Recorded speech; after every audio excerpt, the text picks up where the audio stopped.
Good morning. I am Marilyn Slade, and I am the Program Assistant in the Center for Race, Ethnicity, and Diversity Education, also known as the CREED. Today, I have the honor of introducing a hardworking and incredible Mei Soopper. She is employed in the CREED as a student coordinator working with the SMART Mentorship Program and the Asian Pacific Islander communities. May also works as a tour guide in the admissions office. May is a senior studying psychology with minors in criminal justice and human services.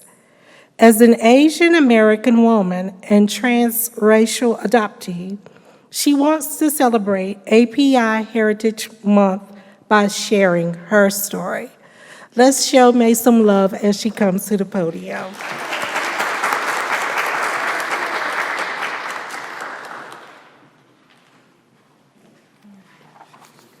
All right, before I start, I'm a little short for this. Anthony, thank you so much for your beautiful song.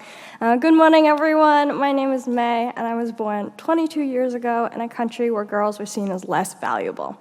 So I was left on the steps somewhere and later taken to an orphanage to later be adopted into a white, affluent family in Bethesda, Maryland. I don't say this for pity, but this is where my story starts. Growing up, everyone around me was white. For 2 years, I was able to attend a Chinese immersion school where I got my first taste of Asian culture. I started to learn Mandarin and a bit of Asian dance, and for the first time, I was around other Asian peers. All of this was good, but there was one small problem. School was particularly difficult for me. I struggled with English and reading, so my parents ended up pulling me from the program. I was later diagnosed with ADHD and tend to have more of the inattentive type of ADHD, meaning that I often forget where I put my AirPods and other important things. And I also have trouble getting certain things done. For example, this speech, I finished it last night. Growing up, I was involved in all sorts of different things. I have probably tried almost every sport you can possibly think of. However, at some point, you have to start picking and choosing what you want to do. So, mainly, I was a swimmer, I was a softball player, I did ballet, violin, and I was a theater kid. Sounds like a lot. My life starting in middle school consisted of waking up early, going to school, then straight to my extracurriculars, straight back home where I would have dinner, shower, do my homework, go straight to bed, and start the cycle all over again the next morning. In high school, I did AP and IB classes as well as I was a varsity cheerleader. I have always been hardworking, perhaps to a fault, but senior year of high school is when it all came tumbling down. I had my first major depressive episode. Although I had so much going for me, I had this all-sort-consuming sense of doom. My second episode occurred between my freshman and sophomore year of college. We had just been sent home for COVID, and professors didn't quite know how to teach online, and also there was so much violence around me with both the death of George Floyd as well as the violence towards the AAPI community. This was the first time I was faced with such discrimination beyond the microaggressions that I received a lot as a child. I began to question everything like why there is so much hatred toward communities that are different from your own. Despite all that I have gone through, that is not why I'm here today to tell my story. Elon celebrates API Heritage Month during April because we're not here at Elon during the month of May. As an Asian American woman and transracial adoptee, I have always struggled with my identity. Who am I, where do I belong, and who do I want to be? I'm still searching for the answers to those questions, but this is what I have so far. I am Anna Faith Mei Soopper. I use she, her pronouns. I'm a proud Asian American woman and older sister.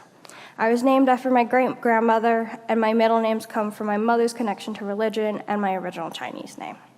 I'm a psychology major and hope to work with those in the juvenile justice system or other minority communities post-grad, and I'm proud to be attending UPenn next fall. Before I continue, for those of you who don't know what a transracial adoptee is, it is where the adoptive parents and the child's races are different. Transracial adoptees are most commonly international adoptions, however, that is not always the case. I have found that most transracial adoptees I know are from Asian countries, especially China. A lot of this is due to the one-child policy in China that was enacted in the 1980s.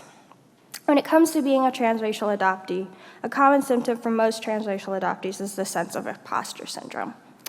You don't feel like you belong in any community. In my experience, growing up with white affluent parents, I didn't completely fit in with the white kids in my neighborhood because I always knew that I was different.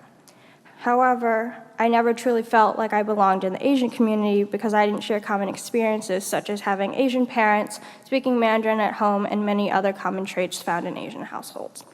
Although this is something that I constantly struggle with, I really pushed myself during college to be in Asian spaces, and I am now lucky to be a so-called leader in the API community on campus and am able to impart my wisdom onto my mentees. Another common experience is constantly being questioned when you are a child about your adoptive parents. I constantly got asked if my dad was my grandfather or if I was okay. This is mainly because when you see a young Asian woman with an older white man, some people wonder, is she being human trafficked? Is there something going on? But that was not the case. It was just my father. You also get asked all sorts of inappropriate questions, such as, where are you from? Which is a common question that most Asian people get. What are your thoughts on adoptions? Would you adopt? But that is not something that I most of the times have an answer to. You are also constantly consoled and told that you're wanted and everything happens for a reason and it's all okay. But honestly, for me, that's not quite comforting. And I acknowledge that I'm lucky to be adopted into a loving family who gives me the world, but that doesn't necessarily get rid of the trauma that comes with being an adoptee. Lastly, I kind of wanted to share a bit of my experience with changing my name in college. When I entered college, I started going by Mei. However, when I applied to Elon, I did so with my legal name.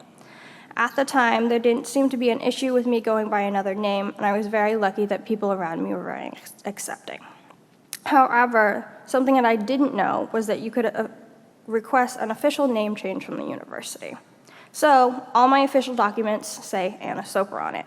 It's my Elon email, the mail that comes from mail services, and a lot of times, even if I sign an email with my preferred name, people see that my email address is Anna, and they totally ignore that I have a preferred name. Despite everything that I've gone through, I have learned a lot about both myself and my community through the support of both my mentor, Alyssa, and the faculty and staff. I was able to find my place here at Elon. I want to thank my friends and those who have supported me throughout the last 4 years. Lastly, if you are wanting to learn more about transracial adoptees and my experience with name changes, I'm running an event, Food for Thought, with friends, where I'm discussing this more next Tuesday at 6:15 in the Creed, along with Kai from the GLC, who will be talking about their experience as a trans person at Elon.